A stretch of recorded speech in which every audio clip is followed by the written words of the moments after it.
So much for your kind participation to attend today's Swadhyay Sachakra dialogue on the very topic hopeful histories, a new adventure in social foresight. Yes. We have with us distinguished speaker and a deep seeker of history and insights of nature and education. We have with us Dr. Marcus Bussey from University of Sunshine Coast, Australia. He has deep engagement with historical insight. Uh, we welcome Dr. Bussey to share his knowledge on this very special day. We welcome moderator of today's session, Ananta Giri, Gyan Goloi, Professor Meera Chakrabarti, and all friends co-present here. Let me also give a brief introduction to our Swadhyay Circle, which is a circle of co-learning and mutual studies. We invite people from different fields of life to share our knowledge and learning to make this world more beautiful, more creative, and more lovable. So we invite people from all fields of life to share their knowledge, insights, of and experience also. Today, the topic is very interesting, and we got a lot of curiosity and questions regarding the topic in our registration form. So, for giving the brief introduction of the topic, I would like to request Professor Anantagiri to share a brief context of the topic. Thank you. Thank you so much, dear Randhir. Thank you, dear Marcus, Professor Meera Chakrabarti, Professor Russell, Minati, and all our co-travelers. Now, today's theme is an invitation for us in many ways, hopeful histories. To begin with, this relates to the deeply inviting work of Rutger Bregman, who has a book on the subject, Humankind, a Hopeful History. And let us recall two themes that Bergman discusses in his book. One is a situation in Aarhus, Denmark, where the police officer could found the intelligence report that a few Muslim men have radical inclinations. So instead of arresting them, the police officer had a consultation with the community. And our dear friend, Dr. Osman Farah, who is a co-traveler with us, and he's a deeply engaged leader of this community, and he has a forum called Aarhus Somali Forum. So this consultation with the elders of the Muslim community created a process in which the issue could be addressed in a way, no imprisonment, and this is one story and one experiment. And in Norway, Bergman writes that how there is no jail really, and it's a process, and even those who have committed crimes, they are given opportunity to live with dignity, and the result is deeply inspiring compared to what happens in USA, and where it is a prison society, and Indian society is moving towards a prison society. So how does hope arises from these two is that there is hopeful histories, they arise in soils of hope. So I invite us to look at hope in the conditions of soil where we work with societies and history, and soul, S-O-L-E, the hard work that people do with each other. This creates conditions of hope. The second thing about hope, very briefly, is in modern philosophy. Kant, when he speaks about hope, the three categories he presents are: what can I hope for, what can I know, and what can I do? But we need to socialize Kant for creating hope, as Habermas said, socialization of Kant, and we need to rephrase it, and this is my humble rephrasing: what can we hope for? which is based upon what we can know together and what we can do.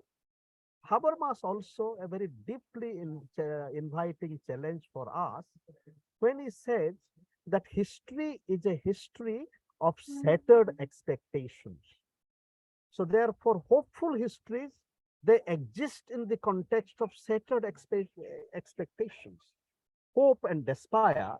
Jeffrey Hutton, the sociologist, wrote a book called Enlightenment and Despair. But what is the way out of shattered expectation is to really develop contingencies. And both Foucault and Habermas talks about it. An example of a contingent way of being with history is, now partition of India happened on August 14, 1947.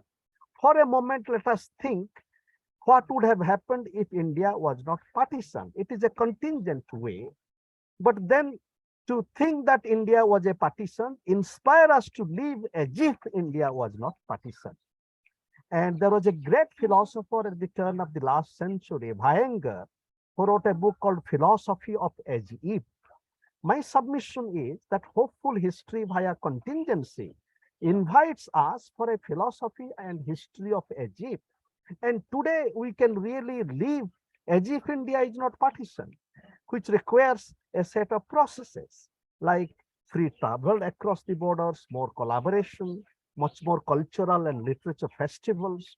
I am coming from a literature festival in Bhubaneswar, just rushing from that festival. And so therefore hopeful histories emerge with these kind of conditions. And finally, my final submission is that history is a history of time, past, present, and future. Therefore, the remnants that exist, Gerald Sykes wrote a book 60 years ago called Hidden Remnants. So bringing Foucault here, a new archaeology and genealogy. Therefore, history through a new archaeology, discovering hidden remnants, like those people who didn't agree to partition, Maulana Abul Kalam Azad or Khan Abdul Ghaffar Khan, Gandhi. And these hidden remnants become saving remnants. Chittabhai, Professor Chittaranjan Das, he really brought this discourse of hidden remnants. And he says that these hidden remnants become saving remnants. So therefore, let us welcome our dear friend Marcus. And we look forward to learning with you, Marcus, on this theme. Thank you, Ananta. That was wonderful.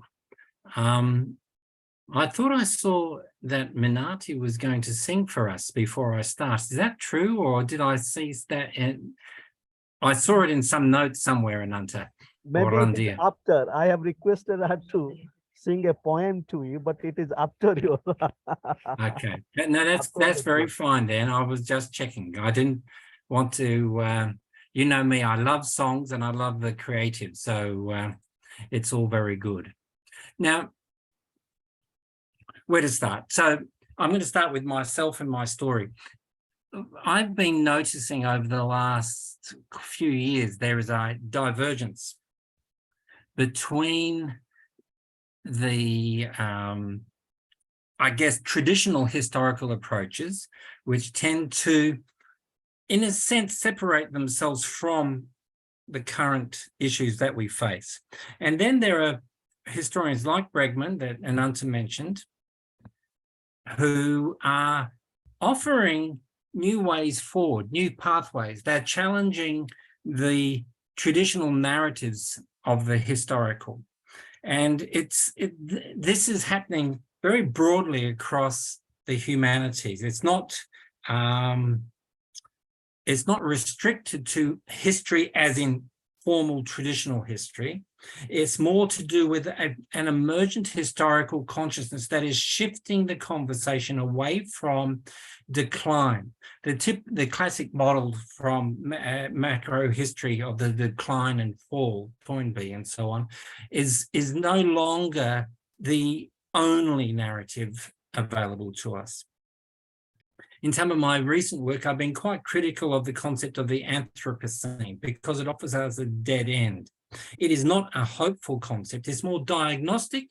Yes, we're in a period of a historical period where human action and human activities are having an impact on our planet that's going to be visible for 1 billion or more years, according to those who formulated this concept.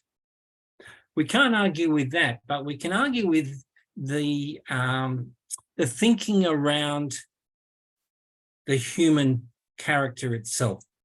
And history, by its very nature, is very much focused on the human character. What kind of species are we? Are we pathologically, neurotically violent, or are we essentially, when the conditions are right, loving, caring, compassionate, empathic, and so on? I finished this PowerPoint and I realized there are still many more historians and social commentators that I could have put in here. I'm looking now on my desk, which is covered with books, and I'm seeing this wonderful book, The Daunting, by David Graeber and David Wengrow, came out in 2020. I'm thinking to myself, oh my God, I forgot that one. But really what I'm trying to do is offer a pathway, and it's a pathway that I've taken on in my own journey. So it begins with me reading books like these. These are books I just tossed onto my floor and took a photograph and imported it in here. Thinking with Soils, Braiding Sweetgrass, Thus Spoke the Plant, the Sand Talk, and so on. These are beautiful books, and some of them I'm going to refer to in what follows. So bear with me, because it's going to be a kind of zigzaggy sort of journey, but it's very much I'm introducing you or inviting you to come and join me on a journey with wonderful thinkers. So let's start off with a philosopher. Okay, Roman Krishnarik is an Australian now living in London. He's the partner of Kate Raworth, who's famous amongst many for her work on donut economics. He's asking this question, book's right next to me, how to think long-term in a short-term world. And he's offering us a model of being the good ancestor. It's a wonderful model. So we're rethinking our relationships with time and place, and also those narratives that we inherit that go along with that. Please forgive me, because I'm going to be reading small snippets from the various readers of these thinkers, because I think it's the best way. You're almost hearing them in their voice. So Krishnarik has this to say: we can derive purpose from striving to secure the flourishing of life, generation after generation. We can begin to liberate ourselves from the fear of death by seeing ourselves as part of a bigger picture. The quest to think long is full of existential sustenance. This existential sustenance is very important. It's the sort of thing that I'm looking for in my teaching and my research work and my workshop work as well. I'm looking for ways in which to grow a positive image of our future.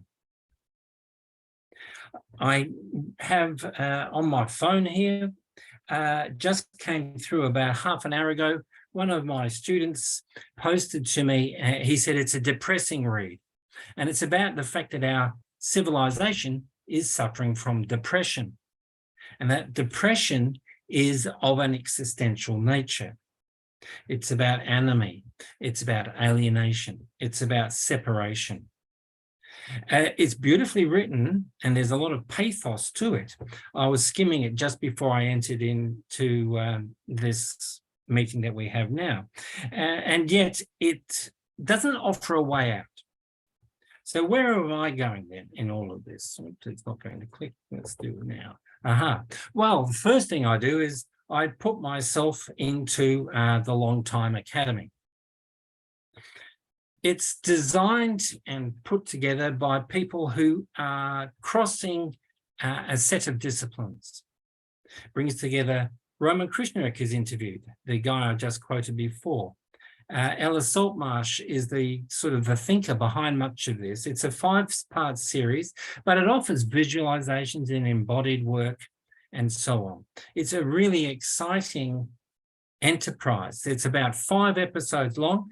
By the way, all of these you'll see, you can see that there, I'm assuming, are live links. So you can, I will share this YouTube, and not YouTube, what is it, PowerPoint with Randhir and Ananta afterwards. And if anybody wants it, they can ask them for it. Or you can email me. My email's down the bottom there.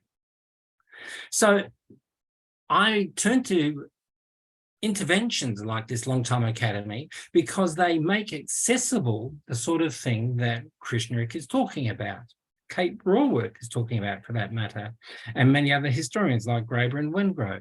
They're ways into thinking in terms of deep time about matters of deep spiritual, existential significance. Let's keep moving. So let's turn then to the work of Cynthia Dillard. Cynthia Dillard is not so much an historian as an educator, working and living in the US. She's an African-American by descent. And this beautiful book is about in brackets, remembering. Now, memory is a very, very powerful tool. It is our cultural data set, you might say, for how we make sense of the world we're living in. Now, Dillard, a few years ago, went to, I think it was Senegal or somewhere like that. I should have checked, shouldn't I? To visit her ethnic roots from generations ago when her ancestors were enslaved and brought across to the US. She writes beautifully about it in the opening of her book. But what she's trying to do is not just give an autobiographical account. She's trying to wed her lived experience as an African-American woman with the historical realities of slavery. And she's centering it on a cultural remembering, relinking with pasts that have been lost or denied to us by dominant worldviews, paradigms. She has this beautiful short statement about spirituality as an academic. She says, centering spirituality in an academic life transforms its very foundations, creating the site for spiritual healing and, importantly, service to the world. Spiritual healing and service. Historians, social commentators in general, the humanities offer pathways that potentially can lead there, but we've been co-opted by a very powerful materialistic empiricist logic, which has permeated very much to the core the work of scholarship today. Of course, I'm talking to the converted here. All of us here listening to me nattering on now are all committed to an extending of the purview of scholarship. So this brings me to a chapter that appears in one of Ananta's books, which he co-edited with John Clammett, The Aesthetics of Development. Thank you, Ananta. It's a great book. I was invited to contribute something. So I put together one of my takes on anticipatory aesthetics. This is really important to me, that we have a phenomenological, sensual, but also cultural set of tools that help us navigate the realities of our present. And our present is very much the accumulation of the past mixed with the potentialities of the future. I suggest that we have 5 senses. That memory is a sense. This is, and it's deliberately following the quote from Dillard. So memory and remembering is a sense. Memory provides us with the cultural data that helps us navigate any potential futures. It's the source of all our narratives. But we need to mobilize, I guess you'd call it, a creative heritage, a creative approach to our past, to the elements of our past that enable us to achieve optimal futures. All of that work, of course, is involved in foresight. Foresight is asking ourselves, where do I want to go, but where could we go if we don't pay enough attention? We are faced with open or closed futures as a result. Foresight is the mobilization of memory in the service of some vested interest. I think we would all agree that, the service of the planet, the spiritual mission of the deep scholarship that, let's say, Ananta is engaged in and so on, is really a core motivator here for our foresight. Voice refers to our capacity to realize our own agency. Voice is how do we formulate new identities? That's why Hopeful Histories is it leads to experiments in social foresight, for instance. Because the world as we experience it very much disempowers the individual. The problem of the Anthropocene is too big. What can I do?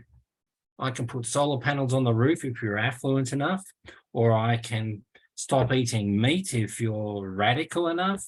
You know, these are things that we can do, but will they make a difference? Or are they just salves for my own conscience? This is something that we go through, and I see this happening all the time. So voice is important, but voice without hope is almost paralyzed. So we need optimism. Optimism is a cultural and personal for future sense.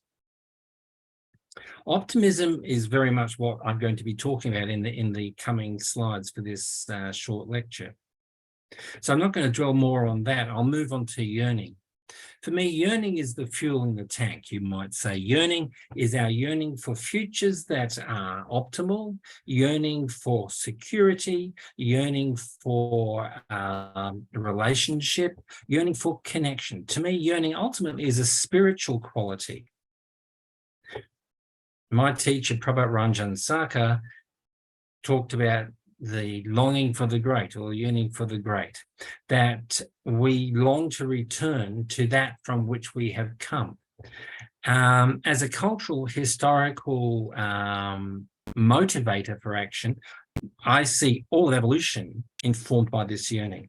But that would be another lecture, and I'm not going to go there now. I want to focus on this optimism, so I'm going to keep moving. So longing and yearning. A wonderful English futurist wrote a blog last year, and I spotted this on it. I was reading it, and I thought, this is just a lovely word. I've just talked about yearning and longing. So the function of the imagination, and I would say particularly the anticipatory imagination, is to bring longing into the world. We need to birth this longing. We need to acknowledge the longing. Otherwise, it gets sidetracked into, let's say, the longing for material security.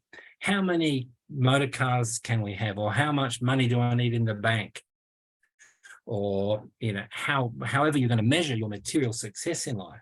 It's often in a materialist world, this longing gets subverted into material acquisition. This is why millionaires wish to become billionaires, and billionaires wish to become billionaires, or whatever you would call multi-billionaires.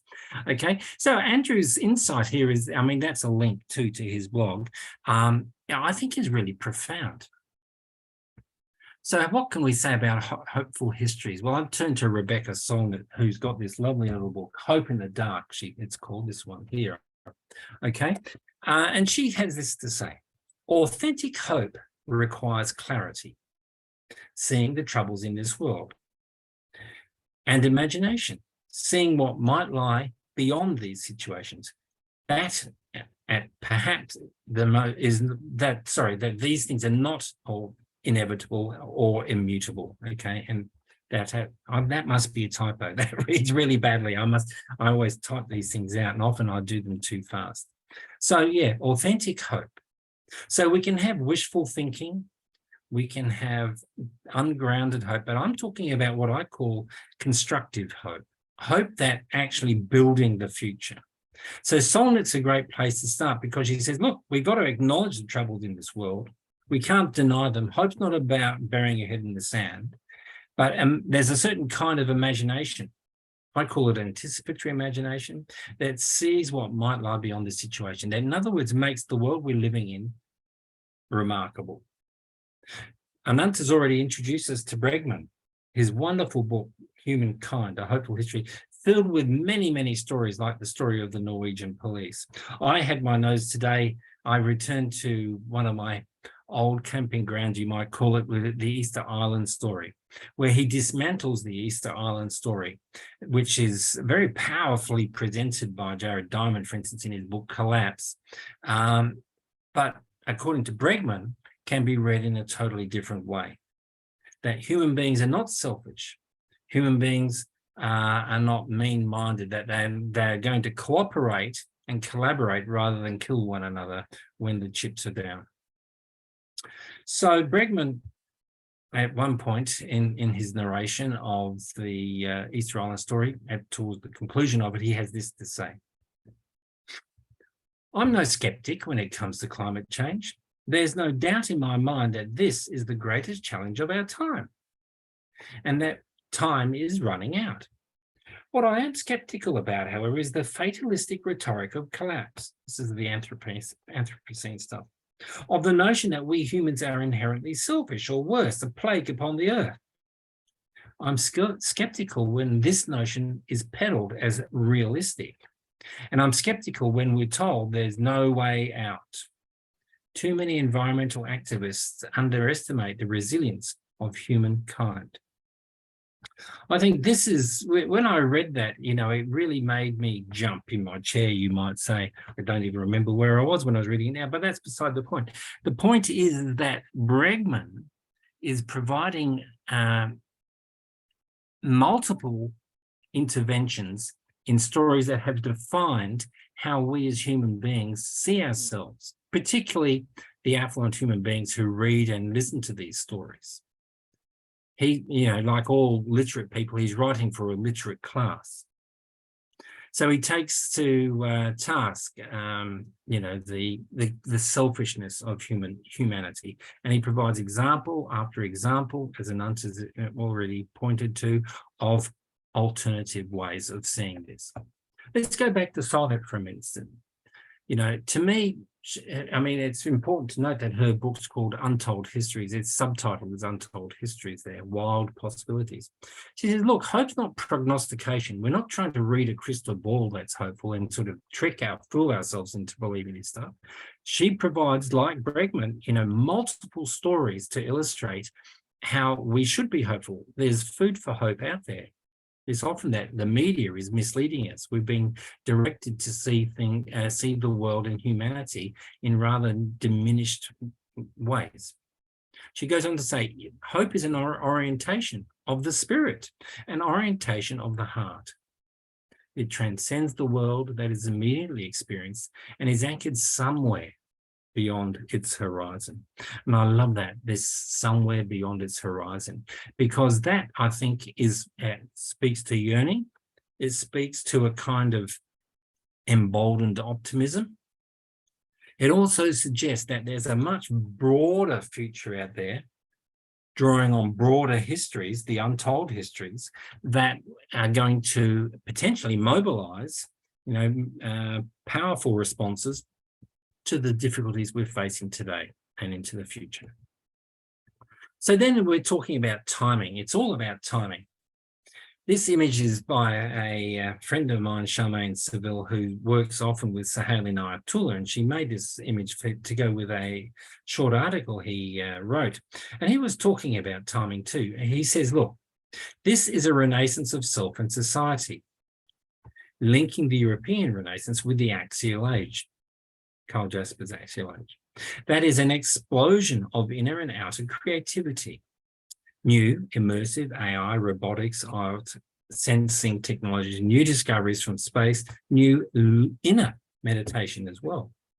Discoveries all point to massive disruptions in what we know, how we know, and who we can become.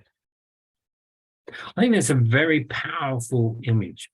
And drawing, as Suhail is here, on this image of a renaissance, a return to something of an earlier time, a reimagining of it. The Renaissance was not a return to classical civilization, but it ignited human creative energy and led to an expansion of consciousness. Though it was specious, but it was now, for the first time, human beings really started seeing one another. Potentially, at least, there was a lot of still negative stuff going on, but over the centuries, it's led to the human rights movements and so on, which are now starting to overflow into the rights of the planet, rights of rivers like the Ganges River, rights of the land as in Bolivia, rights of lakes and rivers and mountains as in New Zealand and so on. So we're seeing a shift And if you're data oriented, start writing down all these shifts, making a note, it suddenly becomes compelling. If I look at my desk, it's littered with hopeful books, amazing texts from amazing human beings, doing amazing research, reflecting a lot of it's poetry too, because, you know, I find my way into the spirit often through poetry, if not meditation. So then what's happening here? Well, young Phoebe Tickle, who's I think she just had her 30th birthday at the end of last year. I seem to remember seeing that. She's a scientist, trained as a scientist, but really got fed up with the anorexic imagination that informed her own disciplines and turned to what she calls moral imaginings.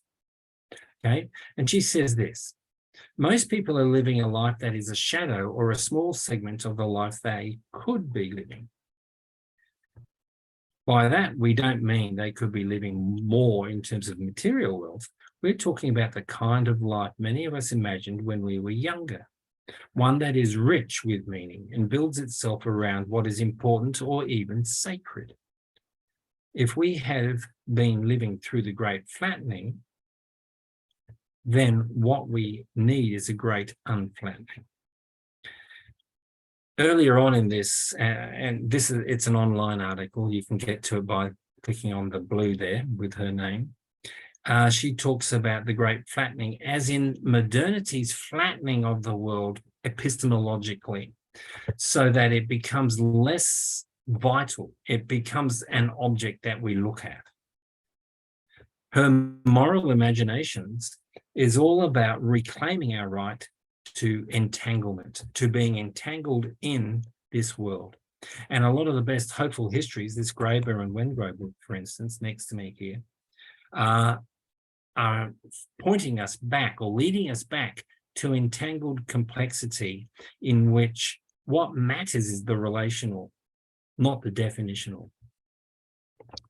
Very strong pointer in this sense comes from Indigenous Australians, for instance, like Samuel Wagan Watson.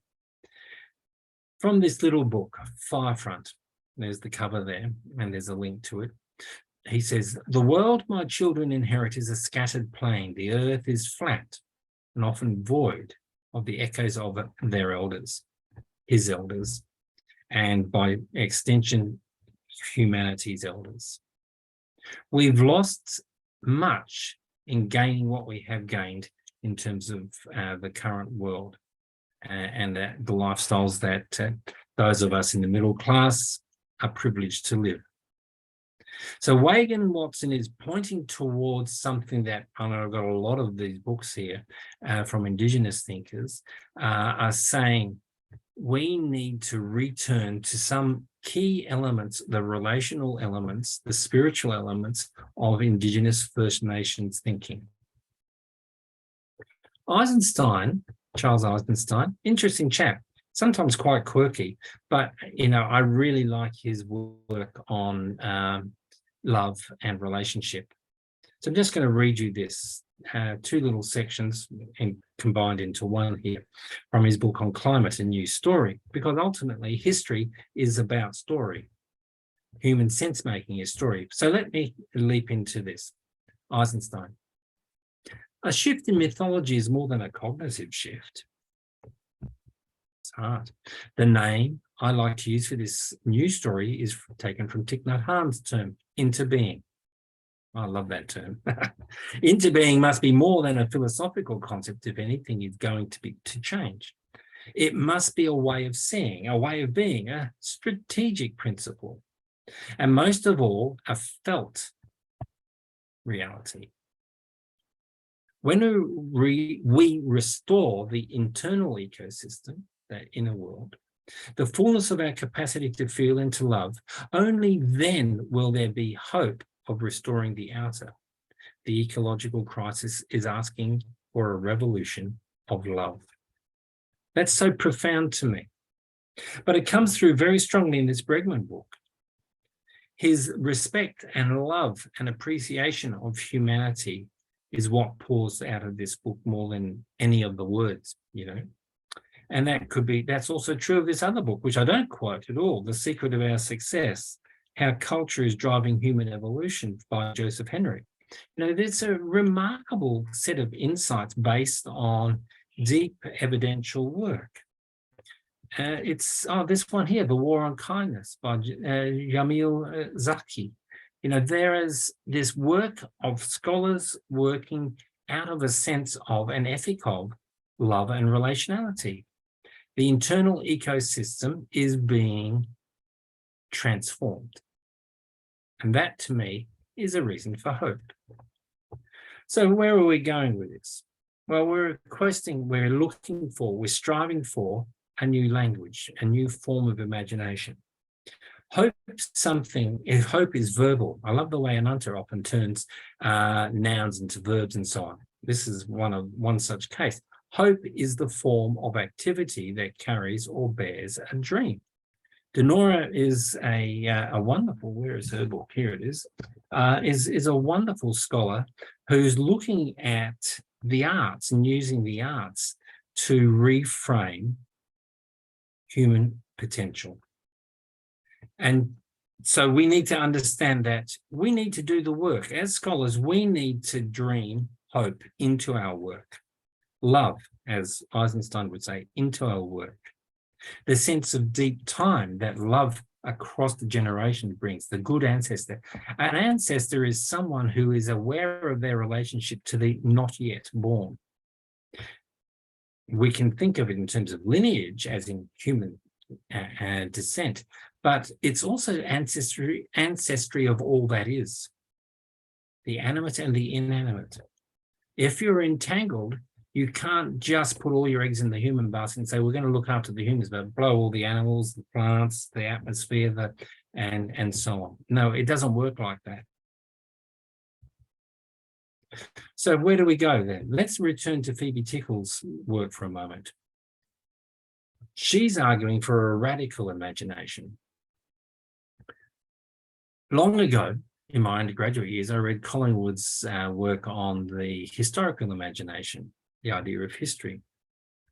Some of you may be familiar with the book, but that's not so important as the fact that he identified that there was a specific kind of imagination that worked in historical research. That we have an historical imagination. It's often not developed, but of course in historians, it's developed to a high level. Why? Because we have to use and infer the connections between the data points. We might know that such and such and such and such happened, but at the same time, we can be very unsure as how the two relate to one another.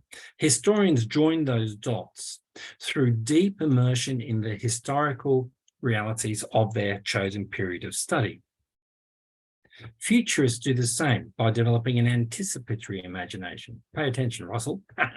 Okay, so that's what we place that anticipatory imagination in a context that invites us to develop a sense of the connections there, a new rigor. Okay, that's the rigor of feeling. To change systems and culture, we must feel differently. Ontologically, as Ananta would say, we need to enter new human stories that enable us to be more fully human, not cut off, stuck in small cells like chickens in a chicken factory, getting ready to be turned into Kentucky Fried or something. Because that's really all we are doing if we just live passive, banal lives. So we've got to feel differently in order to change the map of where we want to go. That action verb again, futurity is an action, it's a practice. Laura Harjo is an Indigenous American scholar who does beautiful work and community work with her own people, the Muskogee. Okay, and she understands that for the future to have any relevance, it needs to be verbal. It needs to impact us. It needs to mirror our society to us, but also via yearning and optimism to call us forth into better futures, more optimal futures for those we're working for. Where does this all take me? Well, it takes me to my poetry. So what's happening then? So for me, the way I see it, and this is taken from my poem, The Next Big Thing, my humanity is tight on me. I feel our skins cracking with the need to love more and fear less. I am called to trust in greater things. What does that trust involve? Well, it involves optimism. It involves revisiting our histories, enabling them, not disabling them. Histories that enable me to recognize my humanity in the experiences of others. Histories that enable me to challenge the stories, free myself of the tropes, the Hobbesian war of, all against all sort of thing. But it also needs to be histories that free us from the Rousseauian sort of idealism that sort of idealizes the noble savage, but actually disempowers us just the same. So we're being forced through the existential tensions of our current age to love more and fear less. This is a recursive theme in all of my scholarship, actually. So let's go back to that work on feeling. So Mina Salam, here's a book here, Sensuous Knowledge, beautiful book. Taken from that book, she has this to say. To change the structure, we first need to change the story about the structure. The only way to change the course of humanity is to change the input, my bracket, story, to reimagine the way we think of knowledge with an altogether different corrective story, the Bregman work. It means seeing knowledge not as static, but as a creative project, something that grows and advances, a human activity, an artwork. We need an approach to knowledge that synthesizes the imaginative and rational, the quantifiable and immeasurable, the intellectual and the emotional. Without feeling, that feeling stuff again, knowledge becomes stale. Without reason, it becomes indelicate. Beautiful insights into this work that we are doing, we're involved with. Where does that take us? Well, just let me move. Here we go. I want to go back to Cynthia Dillard. Cynthia Dillard's work is deeply poetic. And it's about this reclaiming or remembering of things we've learned to forget. So she has this to say. And we're getting close to the end here. If we assume, as I do, that the knowledge, wisdom, and ways of our ancestors are a central and present part of everything that has existed, is existent, and will exist in what we call the future, then teaching and research must also undertake an often unnamed, unrecognized, unarticulated, and forgotten task that is important for individuals who yearn to understand ways of being and knowing that have been marginalized in the world and in formal education. Simply put, we must learn to remember the things that we've learned to forget. She's drawing on a relational epistemology here. She's pointing to aspects that our modernist, scientific, or empiricist way of knowing have denied. If we are to write powerful new stories, hopeful histories, then we need to embrace new ways of articulating those histories, new ways of researching, new sets of questions that historians, and more broadly scholars, need to engage with. That, to me, is incredibly exciting. Jean-Paul Lederach, a very interesting peace researcher, working here with his daughter. It's almost the end. Returns to this issue of time, the past, present, and future, and our relationships within those, because of course we're dealing with complexity here. There is no linearity in our hopeful history. The questions are different. The kind of narrative is different. Narrative is still there. Narrative coherence is still present. If you want to use Buckton's chronotopes or some, metaphorical way of theorizing that, they're still there, but they are qualitatively different based on the kinds of things that I've pointed to through this short talk. So let's hear from the Lederachs. Of particular note is the basic idea that complexity functions by way of temporal simultaneity of processes and experiences. Simultaneity, coming together in one time, space, multiple things, in the midst of the complexity, suggests that many things happen at once.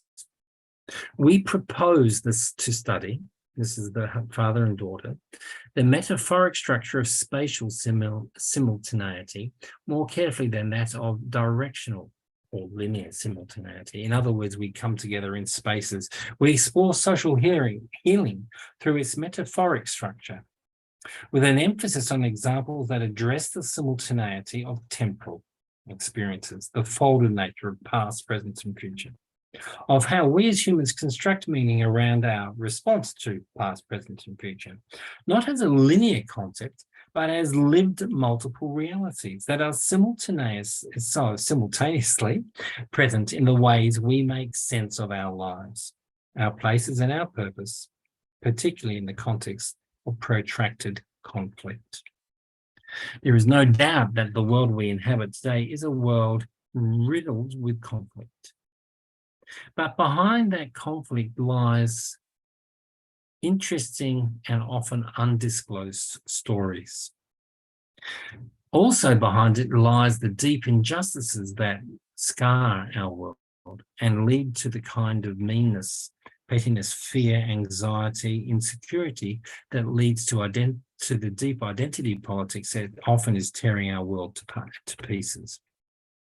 Hopeful histories have a lot to offer, and we can possibly mine them for better futures. I want to thank you for joining me for this reflection that I offered you. I took this photograph just 2 days ago when I was driving past this wonderful mountain, which in Indigenous philosophy is called Kanauran, the son of a father and mother.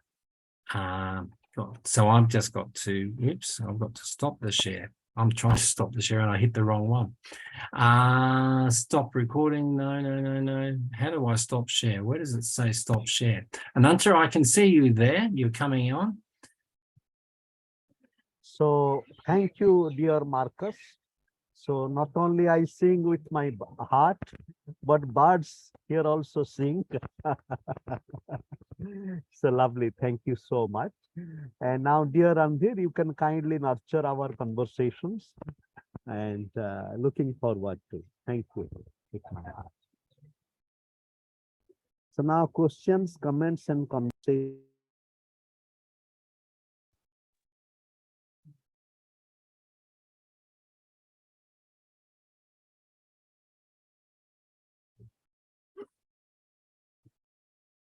Okay, friends, question, comments, please. Mira is waving, but you're muted, Mira. Okay, so Mira, please. Marcus, this is actually the value association that you have shown here is that exists in the preconscious level of episteme.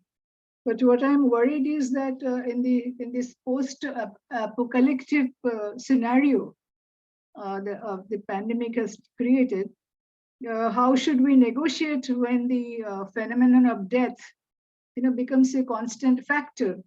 It became a constant factor, and it's still going on. And how do we, especially in this context, how do we negotiate between powerless and the power, the despair and the hope? How do we communicate, especially to the people, in the workforce, facing hopelessness in their daily lives, losing jobs, Yeah. and they're losing livelihoods, they are losing their employment. So Yeah. how do we create this? Thank you. Now, Marcus, one request.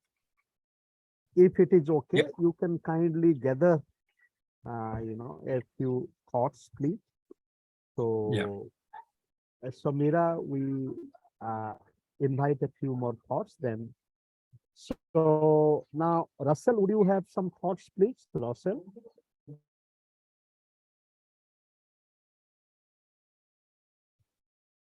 Sorry about that. I'm having trouble with my eyes at the moment. So, thoughts. I feel like I'm a bit out of my depth with all this, and I think it comes down to language, Marcus. Yeah. I know where you're at. I mean, Marcus is my supervisor, so we have a very patient relationship, him of me, but history is not, well, I'm interested in it, but I'm not educated in it, put it that way. What would Bateson say, Russell? I mean, he's got that very deep relational systems complexity. I think he has a very special insight into temporality and so on. Well, I think so as well, and I think he was very, let's not say cunning, because it's shrewd, I think, in his engineering of metaphors, and way ahead of the rest of the pack, in my opinion, for a switch from the 20th century cybernetic world. But remember, cybernetics in 1960s, if we look at Margaret Mead, his one-time partner, it was about communication and what we would call transdisciplinary. It wasn't about computing and machine metaphors, although there were dimensions of that. And so he was a bit of a maverick, I think, is it Tolbin or somebody, excuse my memory here, but called him a scout. He was sort of a postmodernist precursor in family planning, in anthropology. He was an anthropologist in a number of fields. So he came up with the double bind, Marcus, and I guess that's been my little fixation. And it's not just some of these things, as I pointed out in one of my papers, some of these things not degenerate, but they get transformed into metaphors that for the organization, for the group, and they lose a little bit of their punch.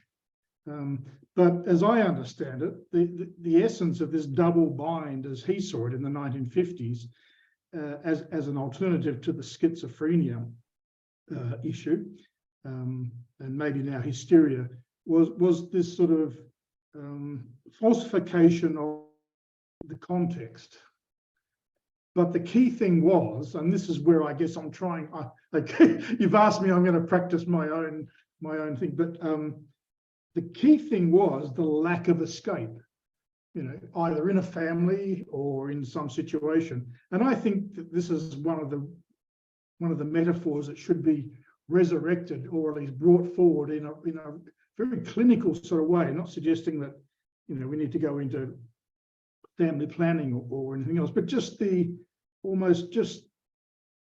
can I say it, the mechanics of it. And I think this is where your narrative and history comes in. I mean, we have somebody in Australia who isn't in Australia, and I won't be political about it, but his name is Julian Assange. And he's sitting in prison, unconvicted man, doing a sort of a Nelson Mandela sort of journey in a way.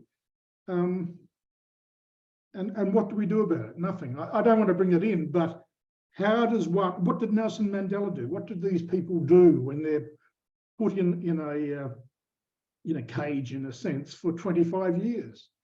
You know, they must have a story. They must have a way of release from the constraints of, you know, dismal futures, the antithesis of what you're talking about. So I'm hogging the limelight. You mentioned hope a number of times, and when I hear hope, my brain jumps into the Greek myths of Pandora's box, and I think hope was the last one. The last one that was left to us. So it's kind of it has a positive function.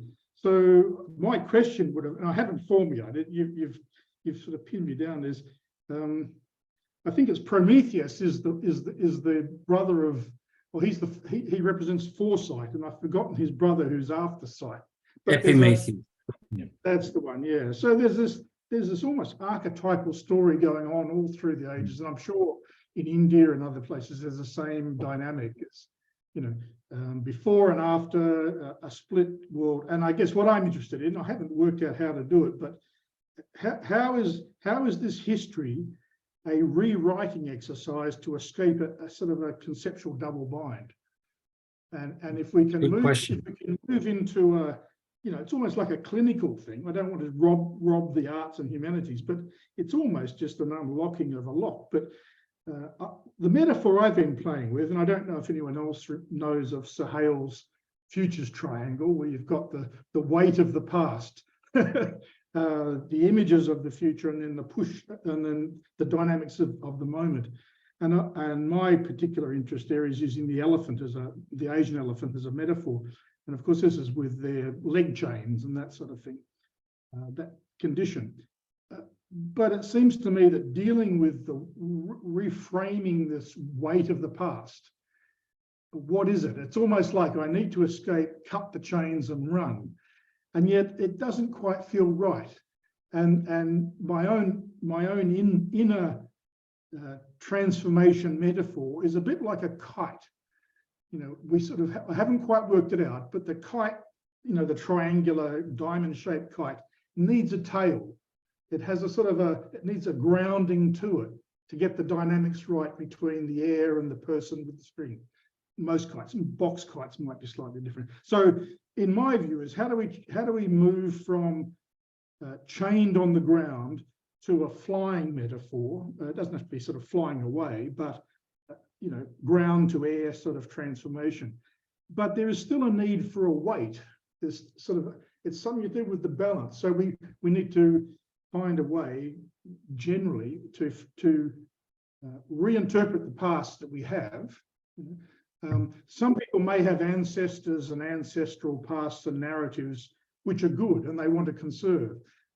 Some people would rather probably just forget it and move on. You know, now this might be a civilizational thing, it might be a history thing, but whatever it is, we have to deal with the legacies of it. And I guess that's just what do you offer in that space? I can't go much further than that, Marcus. Thanks, Russell. I leave. No, that's fine. That's very fine. Thank you, Russell. Okay, thank you. Now, thank you. Minati, and Minati, you please share your thought. And if since Randhir is not around, I request you to please coordinate the conversation because my laptop battery might soon evaporate in case it happens. So Minati, you please bring your thought and then you coordinate the conversation, please. You know, other people asking and then. Okay, Minati, thank please. you. Yeah, thank you, Ananta. I would first invite Professor Ganluigi to share his thoughts. Professor Ganluigi, please. Yes, thank you very much. Excuse me. Thank you very much. It was really very interesting. I would like perhaps to make a question that is, how do you define hope? Because it is so important in your reflections of observations, remarks. How would you define hope? Because I was yesterday in another conference, another webinar, and there was some problems about the definition we can give of hope. That is, there were somebody who thought hope is something like a desire for the future.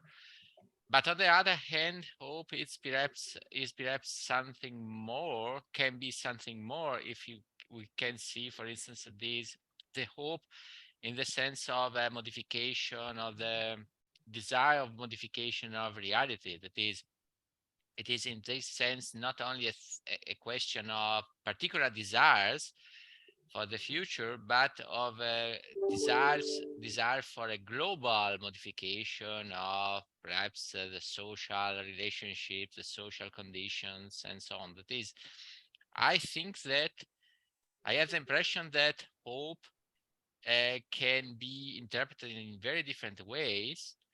Sometimes hope is identified with the desire for the future, but without the Foundation. necessary, so to speak, the necessary relations to the modification which hope has on the subject. That is, hope, when hope is connected to a global modification, of an expectation of a global modification of the future, to come in the future, for instance, in a divine promise of God, for instance.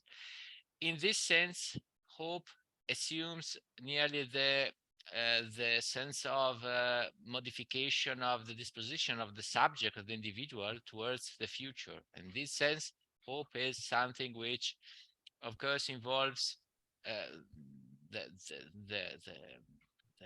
social conditions, but involves also me. That is, it is something which brings about a modification of myself and of my interpretation of reality and of history and so on. So I think hope is a concept which needs sometimes a specification of it is open to different interpretations. So this is my question, my remark, my short remark. But thank you very much. It was really very, very interesting. Thank you. Thank you. Thank you, Gianluigi. Thank you, Professor Ganvi. We have with us Susri Sangeeta Misra. Susri Appa, please, you can share your thoughts. Okay, thank you, Minati, and thank you, Ananta bhai, and thank you, Dr. Marcus. It's always a pleasure and very insightful listening to you. So my question, my thoughts on your presentation. There's a question.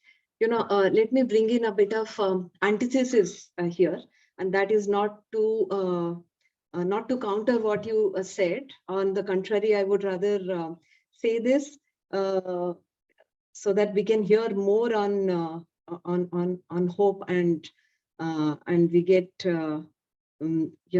because I am a believer and my writings always reflect hope. So that gets further endorsed. So the question is, as we have seen, as we see that, different philosophers, I mean, the concept of hope, theory of hope have got very diverse views and texts among the philosophers. Let's say Japal Sastry, for that matter, hope is often also regarded as a, it varies from a positive and a very essential requirement for humanity to, let's say, negative illusion. So how do we counter that, number one? And how do we position hope, especially in the wake of, in the present world, if I may say, the post-truth world, or the world that we are living in, where everything is so dynamic, we're constantly dealing with the idea of death, and like what Minati was saying, and even more than that, the threat of disruption, which has almost become a normalized in the present life and era. So how do we position hope, and how do we negotiate the current condition with that? So having said that, again, I must reiterate that this is not to counter what is, I was absolutely spellbound with all those that you said. On the contrary, this question is more to get my view further endorsed. And Minati, to say that, to prove that, I'll probably read out few lines of one of my poem on hope, which essentially shows how Right. deep-rooted hope and how essential it is, how deep-rooted it is in human conscience. However, that we can probably do later whenever you permit me, whenever No, there is time. read it now, Shrishri, because we'll run out of time. Yes, that's what. Should I now? Yes, please. Okay, all right. So yeah, so this poem is Decoding Darkness. And here goes. Darkness is often not the absence, but the blinding presence of light. The colors of creation consolidated and gifted to night. The hue that heals, the marks, the scars, the injuries, the wounds, the gathered through time, resides in the roots of existence, seeds of creation. There rests the word in the lap of infinite silence. There unite death with life in the darkness of nights, in the semblance of dreams, often into our ears, hope sings. So these are few lines of one of, thank you. Thanks, Marcus. It's always pleasure and insightful listening to you. And lovely seeing you after so long. I think we are getting to meet It's after been, what, 3 years, 4 years, but very yes, nice. Absolutely. Yes, I wouldn't take more time. I would rather like to listen from you and from others. So thank you, Minati. Thank you, Susiriopa. Anybody else who would like to ask a question? Okay, I have a question. I mean, the same line as Susiriopa and Mira Ma'am had asked. So, in hope, sometimes we become the victim of toxic positivity. We hope so much. So, in this current scenario, I mean, how do the hope, one hopes amidst this, all the negativity in around? So, if you could answer. Yeah, good question. So do I leap in now, Minati? Yeah, you can, yes, Yep. you can answer. Okay, so I expected these kinds of questions because, of course, hope is, and optimism for that matter, are highly debated terms, philosophically, culturally. But you use that phrase, toxic hope, Minati, and it is, hope can be totally delusional. So what do we need, and these are the sorts of things I was trying to point to in my presentation, is rigor. That hope is anchored to action. Hope is an actional activity. It's an act of will. So Mira, you ask about how do we handle death? How do we handle the pandemic and so on? Well, I mean, that's why Rebecca Solnit wrote that book, not the pandemic. She wrote the first version of that book 20-something years ago, when she and all the, I guess, the socially progressive types in the US were astonished that George Bush got re-elected. And she was trying to make sense of that. She was saying, hang on a second, we can get sucked into this thing that we were all delusional before. We thought Bush would never get back in. We thought he'd be thrown out once they discovered that, Saddam Hussein didn't have weapons of mass destruction and so on. But no, people voted him back in anyway, she says. So was it foolish of them, that means Solnit and her colleagues and so on, to be hopeful? And she says no. And she gives multiple reasons as to why their hope was justified, and it hasn't been wasted simply because the immediate result of their hoping was not achieved.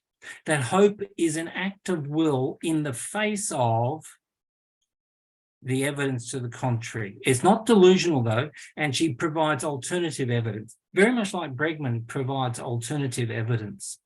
So we can be culturally, socially, and in our personal lives hopeful in the face of the weight of the trauma that the pandemic and its effects on the economy and on human lives. But we don't do it passively. We must do it actively. We must be involved in whatever way is our capacity to seek to soften the impact of this of the pandemic, let's say, on people's lives. Mira, I don't know how to respond briefly better than that, but you know, to me, I see that there is a logic of hope, and there's also a logic of hopelessness.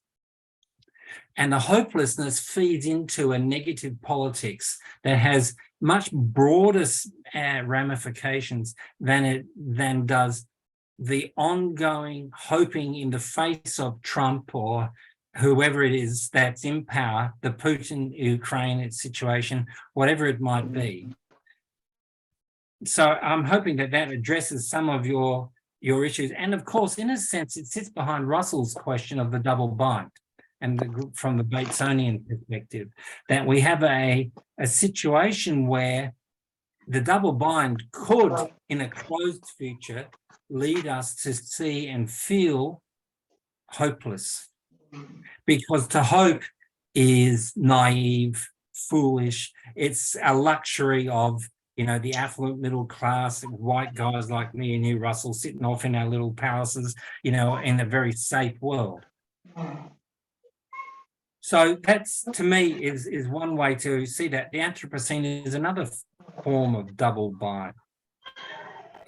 And, you know, Gianluigi, your question, and in a sense, I'm already answering it or addressing it. I don't like answers, actually. I prefer to address something because, of course, the question should stay alive and keep us talking on and on.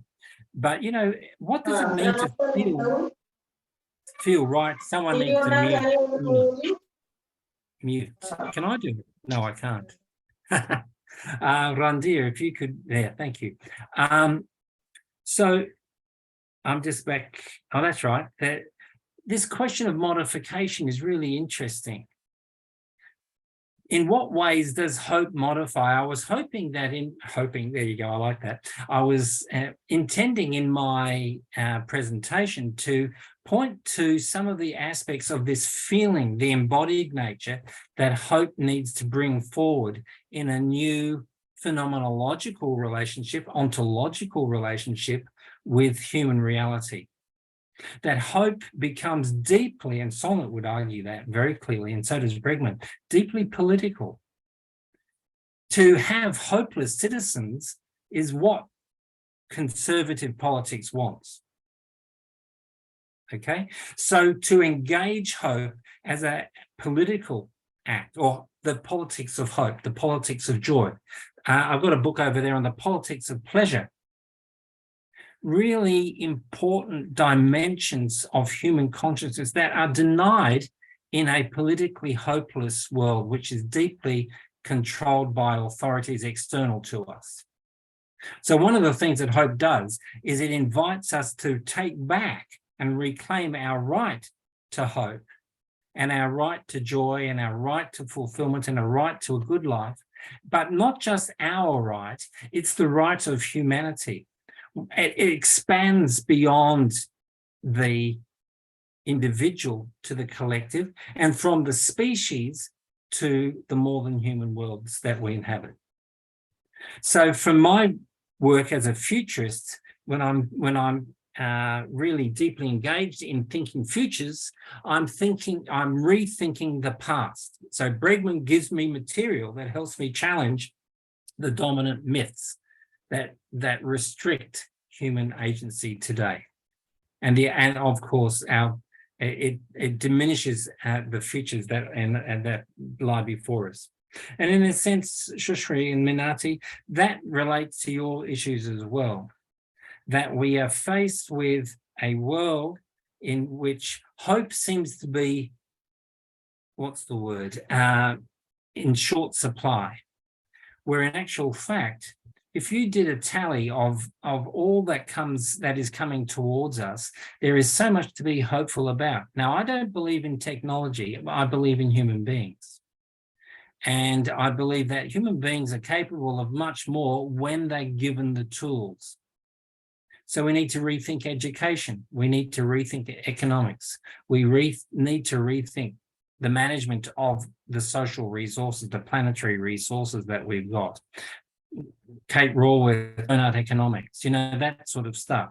We've got a lot of work to do, and I'm expecting Russell to do a whole bunch of that, Russell, in rethinking this stuff, so that we provide pathways for those who are following us.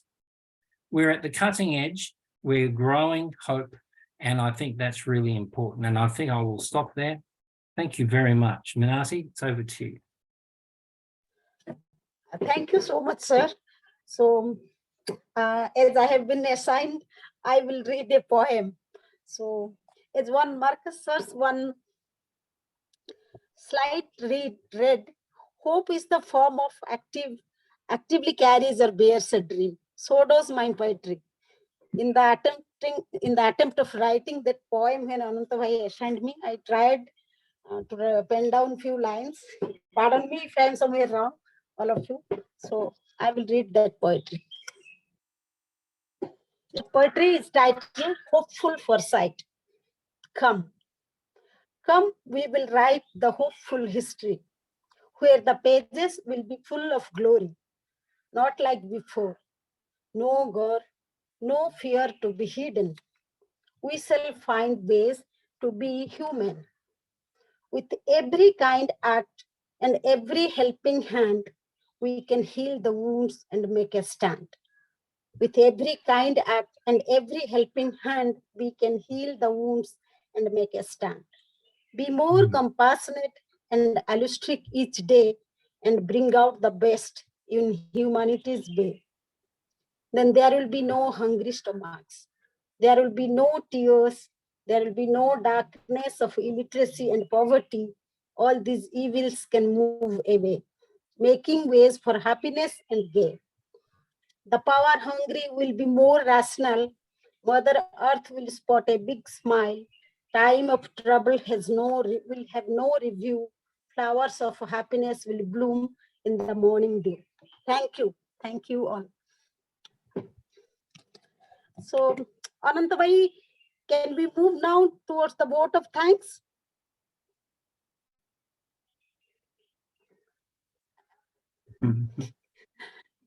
You might have to do the vote of thanks, Minati. Thank you.